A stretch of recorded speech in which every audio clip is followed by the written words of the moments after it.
Hey, everybody, this is Kenny. Welcome back to another edition of the Leading from the Middle podcast. This is the podcast for middle managers who want to develop themselves, develop their teams, and improve their results. On today's show, I got to speak with the CEO of Transform Your Performance. Regina Huber joined me today, and Regina talked about so many great things. She talked about powerful leadership transformation. How do you get there? What do you need to do to really transform yourself into the powerful leader that you were made to be?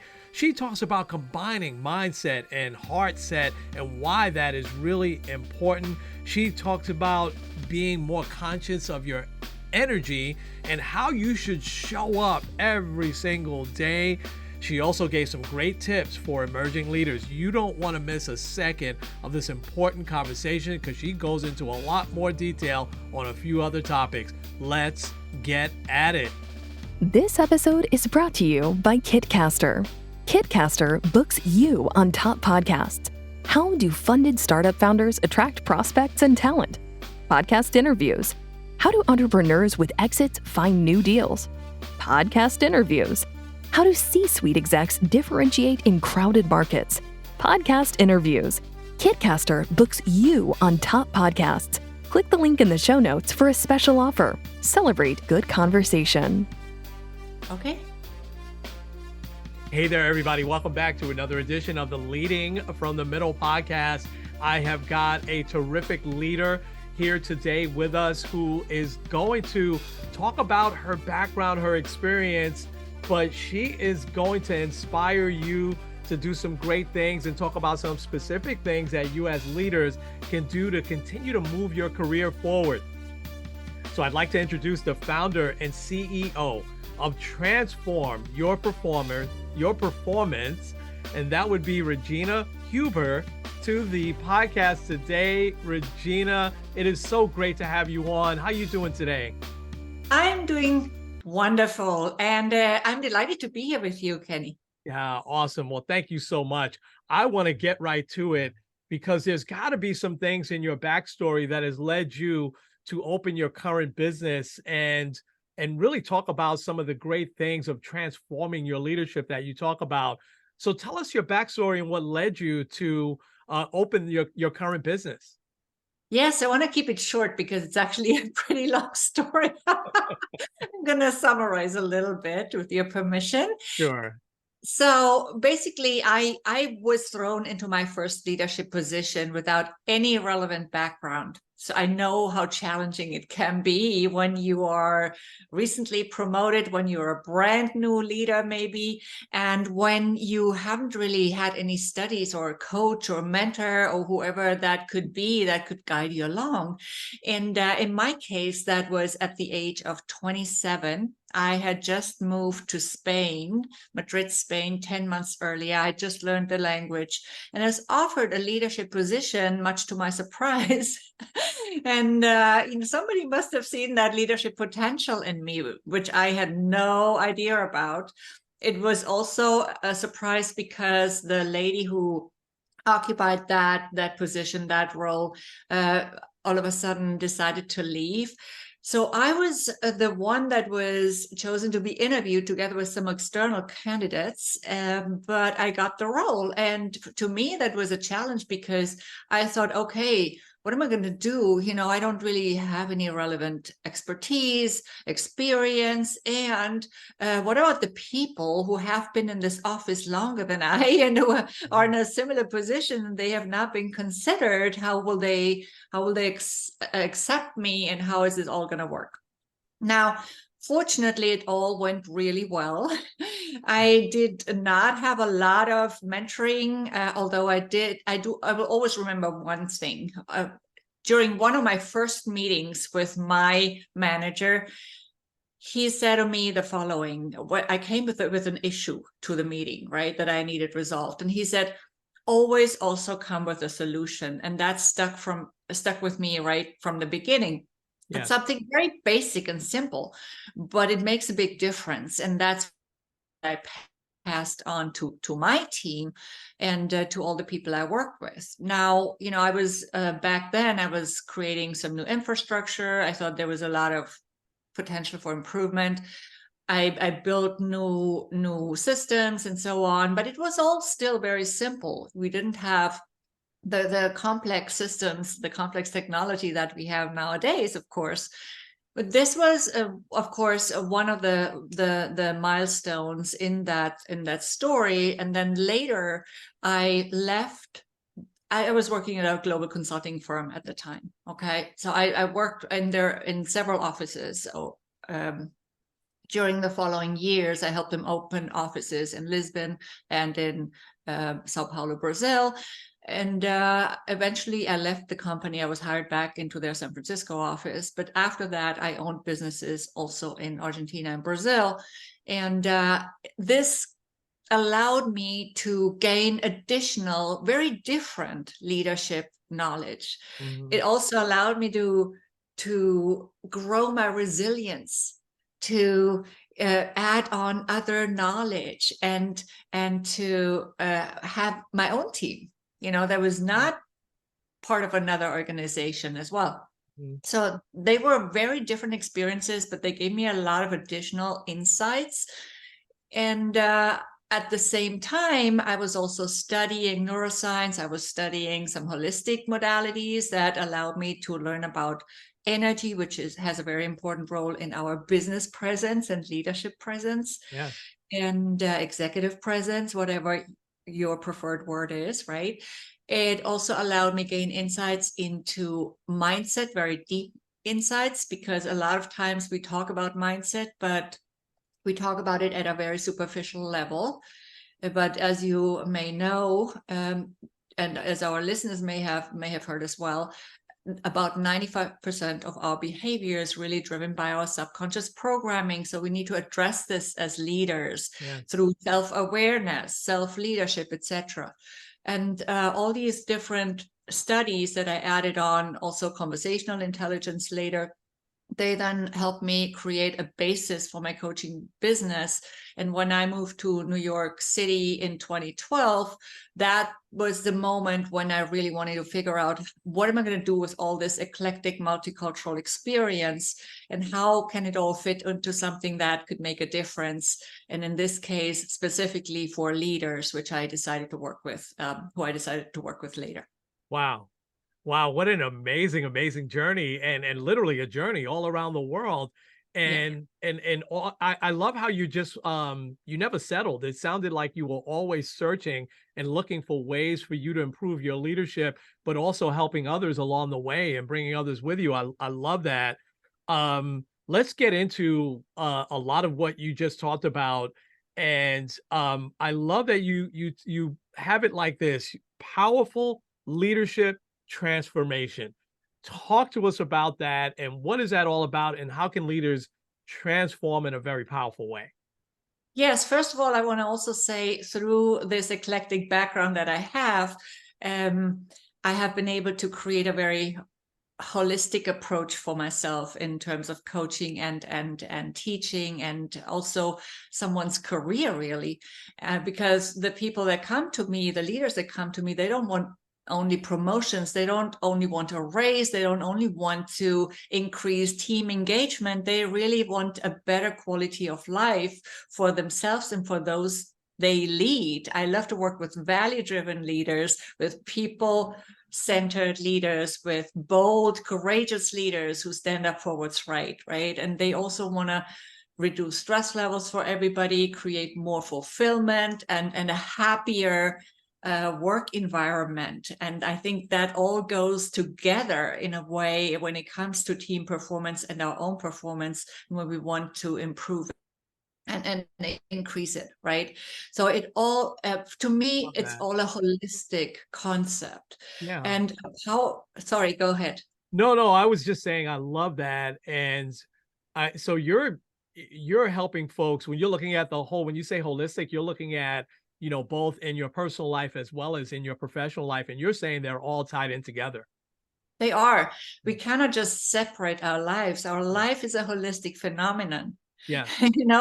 We artificially compartmentalize sometimes just to explain concepts, maybe, but in reality, that doesn't work. Yeah. We are one human, and as such, and especially as leaders, we also want to be a leader in our personal life to some extent, a leader of ourselves as well. And even though we might not have that formal leadership role, we still want to have that attitude, proactiveness, and just be somebody who is there for other people, because to me leadership is about serving. Yes. It's about serving those we lead in a way, right? Absolutely. And also, and also the organization we work for in a way, because of course also they want to get the benefits of our leadership as well. Now, I always say leadership starts with self, and this was how also this one particular framework that I created, the Powerful Leadership Transformation, was born, because it's a framework that helps us first and foremost lead ourselves better, and so that we can then show up as that leader that our team wants to see in us, authentically, without having to play a role of someone else, because we are now aware of our unique leader brilliance, of our, who do we want to be as a leader, and all these different elements. Of course, the Powerful Leadership Transformation is about even more than that. It has 4 specific pillars, and I want to just name them quickly, and then we can maybe talk a little bit about them if that's of interest. Of course. So the 4 pillars are a self-empowering mindset and heartset. The second one is distinctive uniqueness. The third is a body and energy conscious presence. And the fourth is inspired and effective action. So I gave those pillars a little bit of, my own twist. We all talk about presence and executive presence and business presence, but I specifically want to talk about body and energy conscious presence, because that's what sometimes is neglected, I believe. Yeah, please. I'm anxious to hear about it. Because as I listened to you on a few other podcasts, and I was like, so many light bulbs went off for me. So please elaborate. Yes. The body and energy conscious presence is important for several different reasons. A lot of people who are listening right now, they probably have heard of Amy Cuddy, who did studies on power posing, and she also has a TED Talk about it. It has this TED Talk and her studies, they include some very important truths about how our body and our mind, they're not separate, they go together. Right. And so they have this mutually influencing relationship. And body conscious is about that.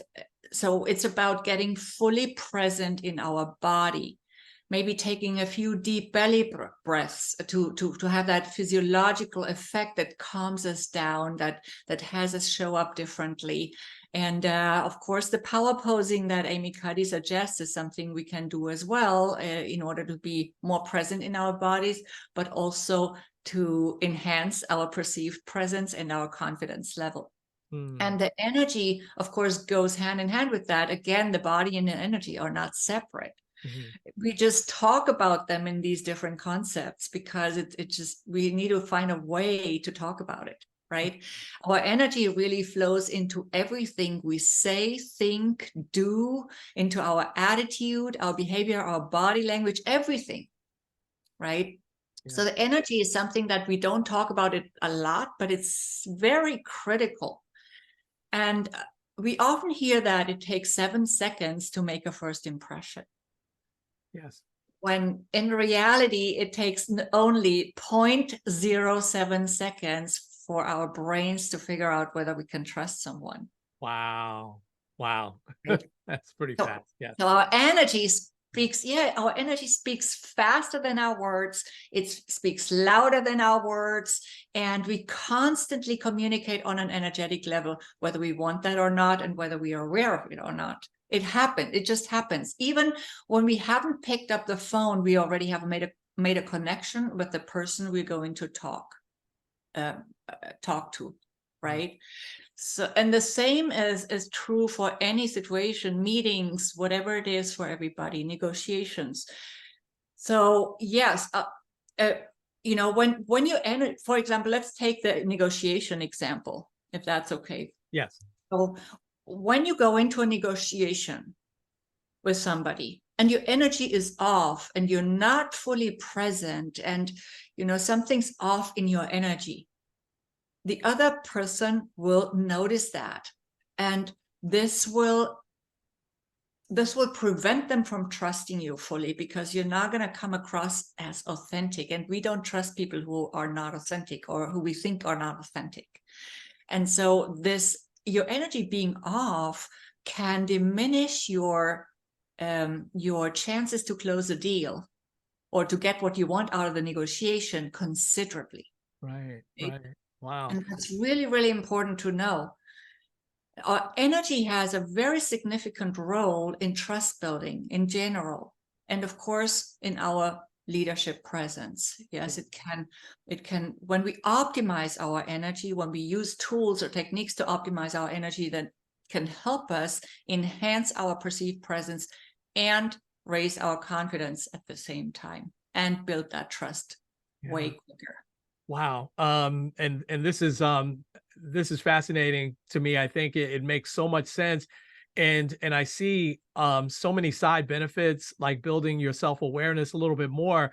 Because a lot of times we may know that our energy is off a little bit, but we may in our mind think that, okay, nobody else is going to notice it, but as you said, that that blew me away less than a second, where folks will pick up on it. I think that is so awesome. And also combining this, and here's what I wanted to ask you, because combining this and combining also what you talk about of combining, your professional, personal lives. What are some of the barriers you see from leaders to getting to that place where they're understanding that you're trying to bring them all holistically together, and then combining this mindset and heart set together? What are some barriers that you've seen that leaders need to get past? Well, it's really just about opening up your mind. Yeah. Because when they see the practical benefits of just feeling better, then I think that makes a big difference. Even when they just test or experiment with one of those tools, and they see the benefits and they see the effect of it, then it changes everything, right? Yeah. No, sometimes we also have to use those tools repeatedly to make it really clear to ourselves how it changes, because of course energy transmission can be very subtle, and the other person may not notice that they notice it. That's the funny thing about it. Yeah. They do perceive it though on a subconscious level, because it's unavoidable. That's just how we function as human beings, right? And even also animals. It's not just us, right? So it's a very interesting topic. Really And is. then I do believe everybody wants to feel happier. Everybody wants to feel free, have some freedom of sorts. We all maybe have a different concept of freedom, but we all want, in the end, ultimately, we all want more freedom to do what we like, more financial freedom, more freedom to spend time with our loved ones, more freedom to share our ideas, whatever that is. Right. So for me, freedom is a very important word. And I always like to say everything I do is in the service of freedom, and not least also in the freedom to speak up, stand out, and shine, which I made the title of my book. Because, as a leader, you want to make an impact. That's what I'm assuming, at least. You don't only do this for the money. Yes. You don't only do it for the status. Yeah. At least not if you're a value-driven leader, right? No. Yes.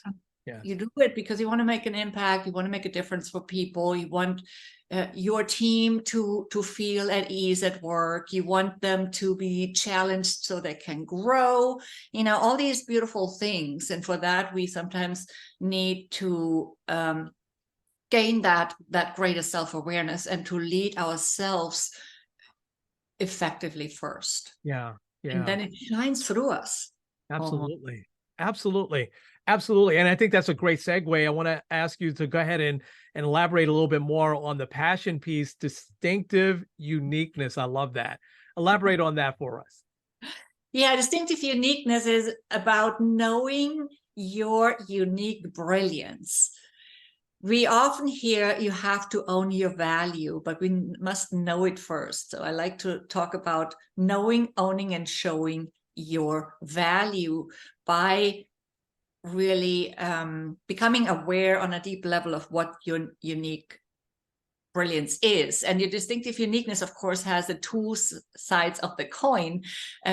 On the one side, there's your unique brilliance and genius, and on the other side of the coin, there are the shortcomings, and we need to figure out how to address them, right? Sometimes we want to complement our own talents, skills, studies, competencies, in a word, with other people's talents and skills and knowledge. And sometimes we want to improve our own skills, right? Because there are some skills that we as leaders just must have, and there are others that we can delegate to other people, right? So it depends, or complement with other team members. But it's just this journey of figuring out what is required is really, really important. Yeah. Right. And also what I think is important to remember is that leaders don't blend in, leaders stand out. And that's also why I call it distinctive uniqueness. You gotta be courageous as a leader. Yeah. You have to be able to dare to stand out. Yeah. So people see you. And you have to do it in an authentic way, because you want to know who you are, what you stand for. Can we trust you as a leader? Yes. Yeah. So that we then know how to behave. I think what's really important here is a passion, as you said earlier. Our passion does flow into our work ideally, right? Yeah. If we don't have passion for our work, especially as leaders, then that can be a little bit problematic, because we want to create that enthusiasm in our teams. And if we ourselves don't have the passion and don't show it through how we show up, yeah. Then through our attitude, then how would our team be passionate about the project? You know, it does rub off. Oh, no question. No question. I love that. And I love how, you shared in your story at 27, here all of a sudden, okay, you're going to be a leader for me. And then there was a lot of discovery through your journey about how awesome you are. Yeah, I'll say that. I know you didn't say that, but I think that people need to know how much potential they have and how awesome they are. And just everything you're saying there, and that'll bring out that passion in you every day. And as a leader, that's going to definitely be contagious throughout your team. No question about it. I love that. You talk about the energy conscious also and showing up powerfully. I know you've spoken about that a little bit more. What else do you want to say about that third tip that you have? Yeah. So you're talking about the showing up powerfully again? Yes. Yes. Okay. Yeah. So it's also about, of course, about your mindset and our heart set, and that's also where the passion comes in, of course. So nothing is separate, it's all connected. Yeah. None of those pillars are separate by them, and they shouldn't be standalones. They should really go together. They're just a way to demonstrate, okay, we need to focus really on this, and this, right? Now, I think another really important aspect of passion, which has to do with mindset, is we got to have that passion for when the going gets tough, so we can keep going, right? A strong why, as we sometimes call it. Why do we do what we do? Yeah. And we need to remind ourselves, like, for example, if you're tired in the morning, why do I still want to get up and do the work, apart from the money, apart from not being fired, which I don't think is, that's out of the question, right? For the people listening to this. But it's really about, okay, do we have that mindset, that self-empowering mindset, as I call it, right? And I always like to say, no one can empower you but yourself. So when I hear other people saying, oh, I'm empowering so-and-so, how would you do that? The power is already inside of the people. The power is already inside of your team members. It's just a matter of awakening it. It's just a matter of sparking that fire, right? Yes. You talk about potential. Yes, it's very important to explore the potential of your team members. What passions do they have that you have never asked them about? And that might be, for example, my passion for dance. It seems a little bit irrelevant for what I do, but a lot of lessons have been learned through dance in my case, and I'm allowing them to flow into this business and to flow, this knowledge to flow into this business. Everybody has something special that they bring to their jobs that we might not even have explored yet. So take that time, explore, ask, have your team members share their stories, have them share their passions, and you will be surprised what you will learn, I guess. You know, also sometimes it's a good idea to have them share their perspective on things, their solutions. Have you ever asked your team members, what would you suggest in this situation? How could we resolve this? If you had complete authority, what would you do? Right? So I think we don't ask these questions often enough. And and open up people's minds to their own potential. Help them see that they are limitless. Help them see that there's so much more in their potential than they actually think, probably, that they haven't even tapped into. And then and then if you bring that mindset yourself, then it becomes contagious, I believe. Yes, absolutely. Absolutely. Regina, this has been amazing.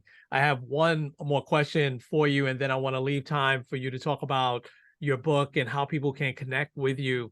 But I with all of your background and experience, especially the experience internationally that you have, you've seen so much in terms of leadership. I'm sure, and you won't say this, but I'm sure you've seen some bad leadership out there as well.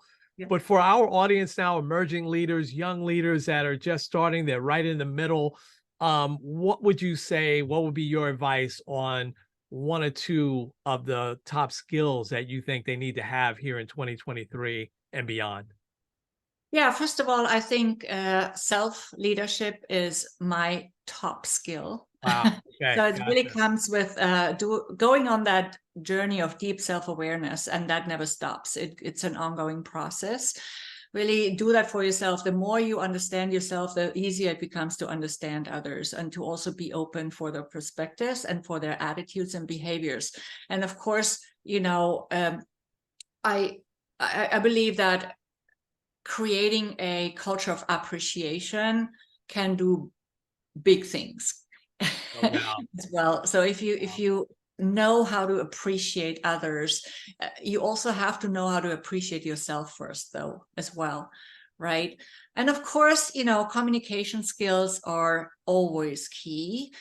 I studied conversational intelligence specifically because that was not included in my framework. So I've added that on, that verbal component that helps us navigate more successfully through team conversations, through negotiations, etc., and build trust. Conversational intelligence has a lot of those trust building tools. You need to find a way to build trust through communication. So that is definitely something to focus on. Yeah, love it. I love it. And as you were talking, I'm connecting everything you're saying. I'm connecting with both professional and personal, and just that conversational intelligence. Think about, you know, when you go to a wedding or somewhere and you're sitting at a table, you don't know anybody, you know, you're just gonna sit there in awkward silence, or you're gonna have a conversation, and that's personal, right? And you can use those same skills, you know, at work. I love everything you said. You are amazing, and you're an amazing leader, and I can't thank you enough, but I'm not gonna let you go yet. How can people talk a little bit about your book, and how can they get it and connect with you as well? Yes, the book is called Speak Up, Stand Out, and Shine, and it's especially valuable for new leaders, I believe, who haven't had as much experience in meetings, all sorts of meetings they need to have now, difficult conversations, maybe those tough ones, yes, or negotiations. It has a lot of valuable and very simple techniques and tips for speaking in general. So it's not just in a video speaking or on a stage, public speaking situation. It's for any speaking situation, really. Simple tips that you can use and apply. And it's on Amazon. So that's easy to find, I guess. My website is transformyourperformance.com. My LinkedIn is Regina Huber as my name. And I also have a LinkedIn Career Growth Strategies newsletter where I share leadership specific topics as well. Yes. So you can subscribe to that for free. All sorts of free resources out there, right? Yeah. I have a YouTube channel as well, which might be helpful to some. And that's just at Regina Huber. And that's about it. Oh, that's awesome. Awesome. Yeah. And I've been to your website actually a lot in the last few days. And there's so much great information out there as well, as you said. So lots of ways to connect with you. Regina, thank you so much for your time today, being so generous with it and being, sharing your knowledge so freely today. It's going to impact a lot of people. Thank you again. Thank you so much for having me on. And I'm always grateful for opportunities to inspire and to share what I have learned. Oh, that's awesome. Awesome. Well, folks, we're going to leave it there. This has been Kenny and Regina with the Leading from the Middle podcast. Talk to you real soon.